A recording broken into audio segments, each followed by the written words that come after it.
कल भी आपको याद होगा किस तरीके से सेना के सर्च ऑपरेशन के दौरान कई सारी चीज़ें जो आतंकवादी इस्तेमाल करते हैं वो चीज़ें मिली थी। और एक बार फिर से आपको बता दें कि उरी सेक्टर में मिले जिंदा गोले को निष्क्रिय किया गया। बम निरोधक दस्ते ने गोले को सुरक्षित निष्क्रिय कर दिया है।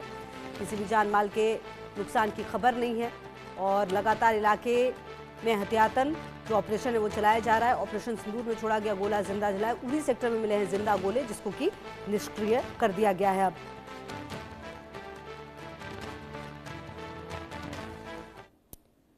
तो आपको बता दें कि उरी सेक्टर में जिंदा गोले को निष्क्रिय किया गया है। और यहाँ पर आपको बता दें लगातार कहीं ना कहीं जब से खास करके पहलगाम हुआ है, जिस तरह से मासूमों की जिंदगी ली गई, उसके बाद लगातार जो सेना है वो काफ़ी एक्टिव है और किसी भी जानमाल के यहाँ पर नुकसान की खबर नहीं है। इलाके में एहतियातन जो सेना है वो लगातार जो ऑपरेशन है वो भी चला रही है। जम्मू कश्मीर में आतंकवादियों से मुठभेड़ हुई है। कठुआ में सेना के आतंकवादियों से मुठभेड़ हुई है।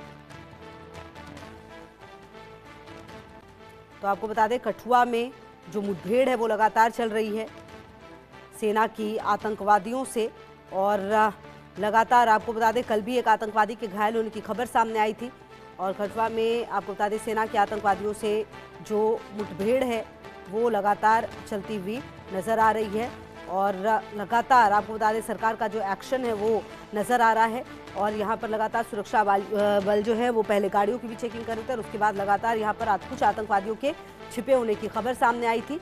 और ऐसे में जैश से जुड़े हुए जो आतंकी हैं उनके यहाँ पर होने की खबर सामने आई थी। और इसीलिए लगातार आपको बता दें कि जो जम्मू कश्मीर में एक बार फिर आतंकी गतिविधियों के बीच सुरक्षा एजेंसियों की चिंता बढ़ी है। कठुआ जिले के दूर दराज इलाके में लगातार बुधवार शाम से सुरक्षा बलों और आतंकवादियों के बीच भीषण गोलीबारी जारी है। प्रारंभिक जानकारी जब मिली तो आपको बता दें मुठभेड़ में शामिल आतंकी पाकिस्तान समर्थित बताए जा रहे हैं और उनके जैश ए मोहम्मद से जुड़े होने की भी खबर सामने आई थी। और अजय हमारे सहयोगी ज़्यादा जानकारी के लिए हमारे साथ। अजय देखिए लगातार जम्मू कश्मीर में एक बार फिर से आतंकवादी गतिविधियां जो हैं वो नज़र आ रही है। सुरक्षा बलों की परेशानियां भी थोड़ी बढ़ी ज़रूर है मौसम को देखते हुए। क्या कुछ जानकारी मिल पा रही, क्योंकि कहा जा रहा है कि कुछ जो आतंकवादी है वो पाकिस्तानी होने की बात सामने आ रही है और वो जैश ए मोहम्मद से भी जुड़े हुए हैं। अजय देखिए बिल्कुल मैं आपको बताऊं कि ये जो आतंकी वहां पर कठुआ में जिसके साथ मुठभेड़ चल रही है ये दरअसल जैश ए मोहम्मद का ही एक ग्रुप बताया जा रहा है। और खासतौर पे बात की जाए तो ये आतंकी पिछले काफी दिनों से इस इलाके में देखे जा रहे थे। जानकारी के मुताबिक सुरक्षा बलों को जैसे ही ये इनपुट मिला कि इस इलाके में कठुआ का जो इलाका पड़ता है जो बतल नाला का, वहां पर जैसे ही इन आतंकियों को देखा गया तो तुरंत जो है वो सुरक्षा बलों ने, जम्मू कश्मीर पुलिस के जवानों ने वहां पर घेरेबंदी की और उसके बाद ऑपरेशन को तेज किया। और उसी के बाद जो है वो मुठभेड़ शुरू हुई थी। कल 4 बजे मुठभेड़ शुरू हुई थी और लगभग 24 घंटे बीत चुके हैं।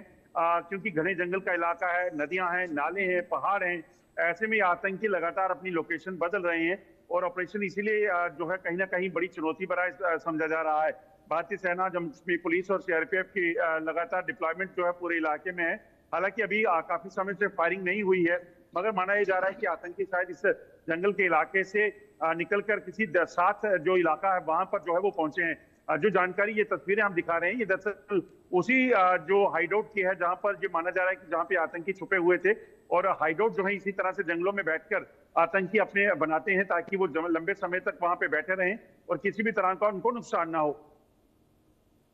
बिल्कुल। और कहीं ना कहीं अजय देखिए पिछले कुछ समय से लगातार हम बात भी कर रहे हैं कि जो आतंकवादी हैं उनकी गतिविधियां काफ़ी बढ़ी हैं। मौसम को देखते हुए वो उसका फ़ायदा भी उठा रहे हैं और अपनी जो तरीका है उसमें भी उन्होंने चेंजेस किए हैं। ऐसे में लगातार आपको अजय ये भी देखना होगा कि आने वाले समय में किस तरह के बदलाव के साथ भारतीय सेना नजर आएगी। क्या कुछ और सेना जो है सेना बल को ऐड किया जाएगा यहाँ पर ऑपरेशन में?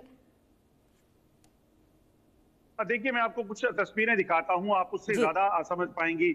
आप देखिए ये जो इलाका है जहां पर जो जम्मू कश्मीर का, जहां पर कई ऐसे नदियां, नाले, पहाड़ हैं जहां पर इन आतंकियों ने डेरा जो है वो बनाया हुआ है। आप देखें ये जो ऊंचे ऊंचे पहाड़ हैं, घनी जंगल के बीच जो बीच ये नाले हैं, इन नालों के बीच में आतंकी कहाँ बैठे हैं, किस जगह पर अपनी जो है वो लोकेशन को बनाए हुए हैं, ये देख पाना, कर पाना जो है वो काफी मुश्किल हो जाता है। अब सोचे इन जंगलों के बीच में बैठे इन आतंकियों को ढूंढना जो है वो सुरक्षा बलों के लिए सबसे बड़ी चुनौती जो है इसीलिए बन जाता है कि आखिरकार अगर ये आतंकी जंगल में कहीं हैं और इस जंगल के इलाके में कहीं छुपकर ये अगर वार करते हैं, क्योंकि आप समझ सकते हैं कि आतंकी जो हैं ये हमेशा छुपकर वार करते हैं। तो ऐसे में इस तरह से अगर छुप पर वार कहीं करेंगे तो कोई नुकसान जो है वो होने का खतरा बना रहता है। तो इसीलिए सुरक्षा बलों के लिए चुनौती इस वक्त यही है कि किसी तरह की अपनी कैजुअलिटी जो है वो ना हो। कठुआ में पहले भी मुठभेड़ हुई थी, उसमें 3 जम्मू कश्मीर पुलिस के जवानों की शहादत हुई थी।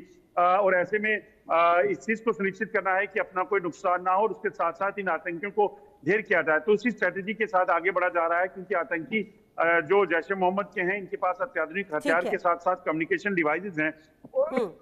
रहेगी लगातार नजर अजय, बहुत शुक्रिया आपका इन तमाम जानकारियों के लिए। बढ़ते हैं आगे। देखिए, ऑपरेशन सिंदूर में जो गोला जिंदा छोड़ा गया था, उरी सेक्टर में मिले जिंदा गोले को निष्क्रिय किया गया है। बम निरोधक दस्ते ने गोले को सुरक्षित निष्क्रिय कर दिया है। किसी भी जान माल के नुकसान की खबर नहीं है। इलाके में एहतियातन ये ऑपरेशन चलाया गया था। तो उरी सेक्टर में जो जिंदा गोला था उसे निष्क्रिय कर दिया गया है। बम निरोधक दस्ते ने गोले को सुरक्षित निष्क्रिय किया है। हालांकि किसी भी जानमाल के नुकसान की खबर यहां पर नहीं है। तो आपको बता दें, ऑपरेशन सिंदूर में छोड़ा गया था ये। उरी सेक्टर में जिंदा गोले को निष्क्रिय किया गया है।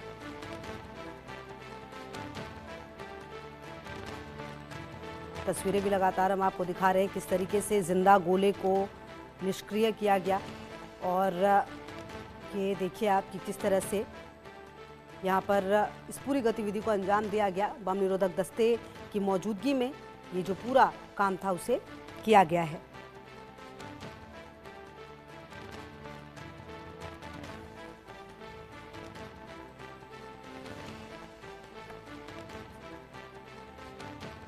तो बम निरोधक दस्ते ने इस गोले को सुरक्षित निष्क्रिय कर किया है। और देखिए, ये बहुत ज़्यादा ज़रूरी भी हो जाता है कि जब इस तरह का जिंदा गोला, क्योंकि ये कभी भी और अजय की मौजूदगी भी लगातार हमारे साथ है। अजय, देखिए, ऑपरेशन सिंदूर में ये जिंदा गोला छोड़ा गया था, अब इसे निष्क्रिय किया गया। इसकी जरूरत क्यों पड़ी और अभी ही क्यों इसे निष्क्रिय किया गया है?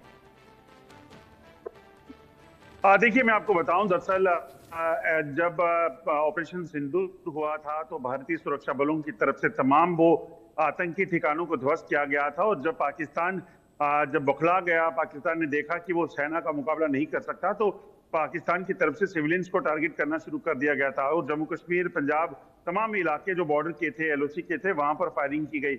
उड़ी सेक्टर भी उन्हीं इलाकों में से एक था जहां पर पाकिस्तान की तरफ से भारी शेलिंग की गई थी। और ये जो आप शेल देख रहे हैं, ये दरअसल एक आर्टिलरी का गन का जो है वो शेल है, जो यहाँ आपकर उड़ी सेक्टर के एक गाँव में गिरा था।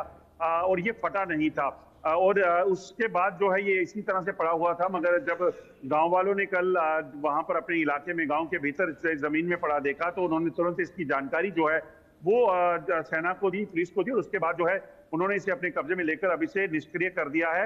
अगर इसे निष्क्रिय नहीं किया जाए और कभी अगर इसके फटने की जो ये फट जाए या कुछ ऐसा हो जाए, तो यकीनन एक बड़ा नुकसान होने का खतरा रहता है। कई बार हमने देखा है कि इस तरह के शेल जो है वो कबाड़ में पहुंच जाते हैं। कोई कबाड़ी के पास अगर पहुंचे तो वहां पर ये विस्फोट हो जाते हैं, क्योंकि उस समय वहां पर इसे तोड़ने का प्रयास किया जाए या कुछ ऐसा, तो उसमें खतरा बना रहता है। तो एक बड़ी कहीं ना कहीं अनहोनी कहा जा सकता है जो हो सकती थी इससे, इसी के चलते। और उसे समय रहते सेना ने जो है पहले ट्रेस किया और उसके बाद उसे रिकवर करके उसे डिस्क्रिय किया और इस चीज को सुनिश्चित किया कि कोई भी सिविलियन कैजुअलिटी जो है इसमें ना होने पाए।